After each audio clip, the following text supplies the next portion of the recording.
So right now I'm at Guilford County Courthouse, well, the historical military park of it, and so this is sort of the turning point in the American Revolution in the Southern Campaign. And so right now I'm standing about where the American front line was for the battle. And there were three lines: this line, the second line that the Virginians were at, and then the fourth line where the actual colonial army was standing. So this is where the North Carolina militiamen were coming, and right now we're facing the way that the British army would have been advancing. So this battle takes place a couple months before Yorktown in 1781, and so here on this helpful little thing, the National Park Service has shown us a sort of picture of the battle. So we're standing somewhere about here.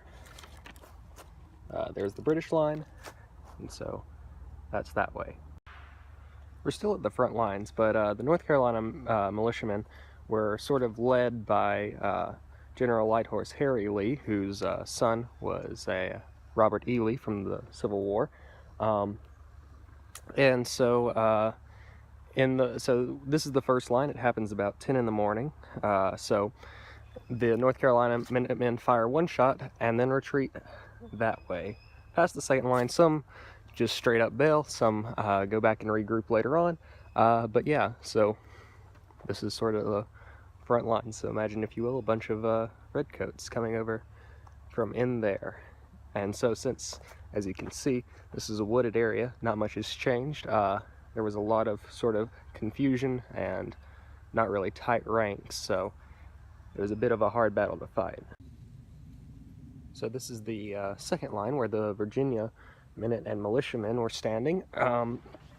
I should say, though, that first line wasn't really expected to hold. These first two lines were really just expected to do as much damage to the British as possible.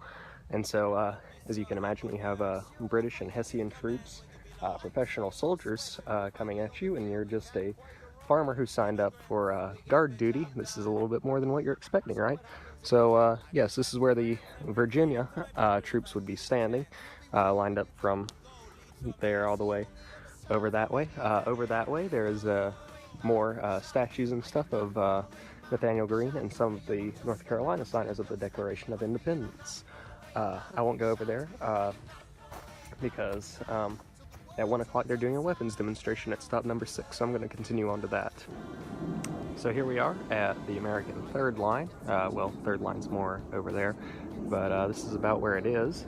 So this is where the Continental Army engaged the British and eventually retreated from. And over there is the encampment, so we're going to head over there now.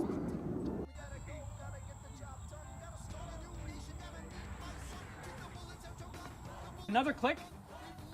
Take aim. Fire! And then they bring the weapon back to the cover position. And so now, like I said, they're going to do what they probably actually would have done in a battle, which is just go straight through the loading procedures at their own pace. And that is on the command of prime and load.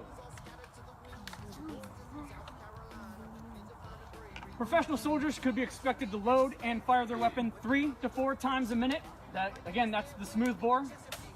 With a militiaman, he might get a smaller rate of fire just because he's not as well practiced, or depending on if he's never been in a battle before, that also might startle him quite a bit. So a militiaman, 2 to 3 a minute is probably a good expectation of his rate of fire. Now, as you can see, this gentleman on the end of the line, once he has fully loaded his weapon, he's returned to the shoulder position because it must...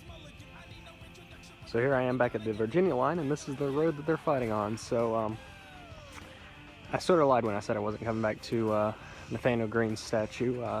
He's over here. The trail looped around and brought me back here. So yeah, it was pretty fun. Good historical 3 hours spent here. So yeah, I've had a fun historical 3 hours here. That was really cool to see the historical reenactors. Behind me we have the statue of Nathaniel Greene. We share a birthday, 251 years apart.